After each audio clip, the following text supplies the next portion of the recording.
Work out there. Now, if you or someone you know happens to lose that power and you're using your generator to watch us right now, it's really important that you're doing so safely. Can never remind you enough. Here to talk to us about is Tracy Cornett. Some safety reminders if you plan on using your generator for the foreseeable future, which many people are, Tracy. That's right, guys. Well, first things first, okay? Your generator has got to be outside. It needs to be at least 20 feet from your home. Any doors, any windows and vents. And try as hard as you can to keep it in a dry spot, right? The biggest danger with these generators is what makes it so scary is the carbon monoxide poisoning risk. Now, you can't see or smell carbon monoxide.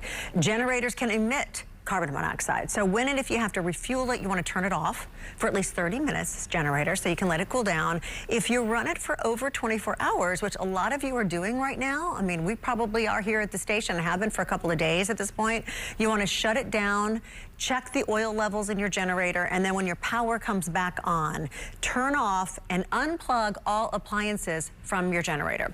At that point, you turn your generator off before you flip your main breaker back on. And I know that's a lot of little bullets. So hopefully you at home, if you're dealing with one of these, have your book out and are doing your checklist, right, Hunter and Lydia? It's a full-on manual that you need to read before that. All right, Tracy.